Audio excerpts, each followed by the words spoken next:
Okay, 6 minutes of brilliant exegesis by one of the sharpest minds in the room. Our weekly devotional. How about it? Was looking at Matthew chapter 10 and verse 16 stood out. A little bit of background. Jesus has assembled his disciples together and then sent them out to Israel. He told them specifically, don't go to the Gentiles, stay within the house of God.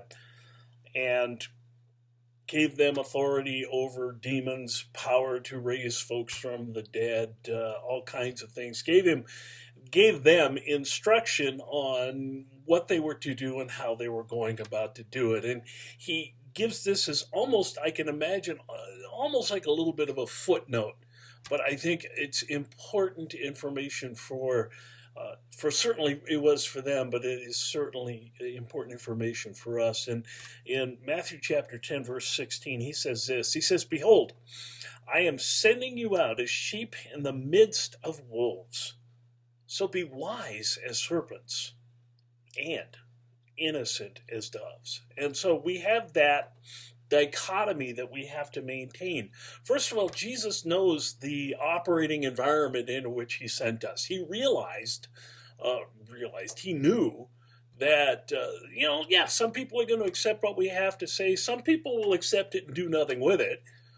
Some people will reject the information. Some people are going to oppose us.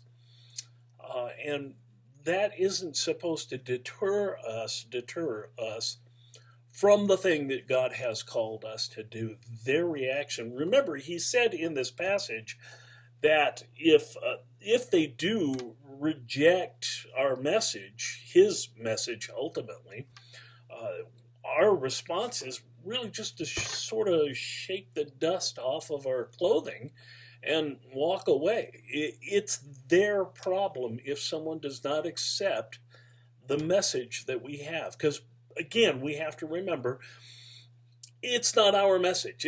I don't make this stuff up. I'm not sharp enough, even though I am the sharpest mind in the room. Not good enough to be able to make this kind of stuff up. I only repeat what I have learned. And that's our job, regardless of how people respond to it. This is what we're supposed to do. But we're not supposed to be stupid about it. We're not supposed to, just think that everybody's going to accept our message. Everything is going to be hunky and dory. Sometimes it's just going to be hunky. Sometimes it's going to be dory. Sometimes it's just going to bite. But we're still called to do it. And we're supposed to recognize those times. We should be the sharpest tool in the shed, folks. That's all there is to it. Because we need to know people. We need to understand what it is that we're doing, what it is that we're offering people, and what it is they're rejecting and how they're going to go about rejecting it.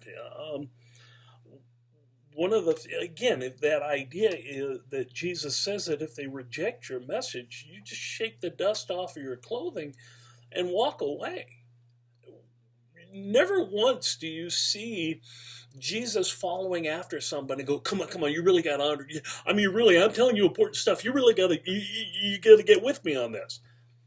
He doesn't do that. In fact, several times we have the picture of him sending people away and saying, that's okay, you reject me.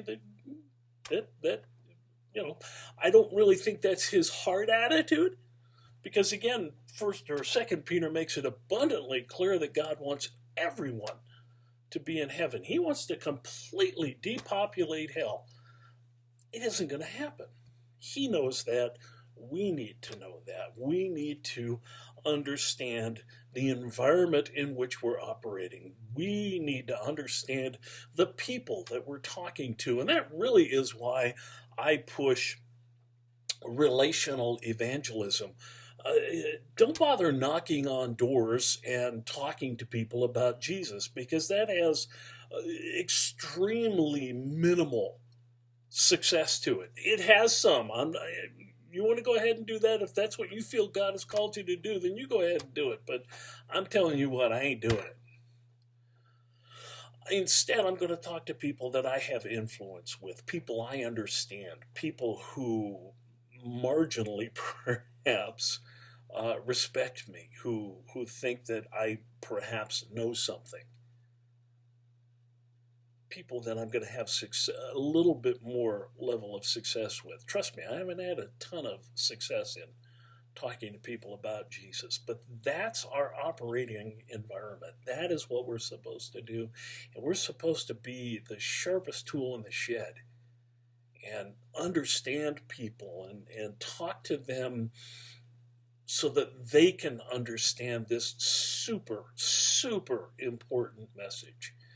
And also to understand the way that God works through us and the way that God, or the things that God really wants us to do, because He doesn't want us wasting our time either. So there you have it. Again, I told you, 6 minutes of absolute brilliance by the sharpest mind in the room. That includes the fish. All right. Love you.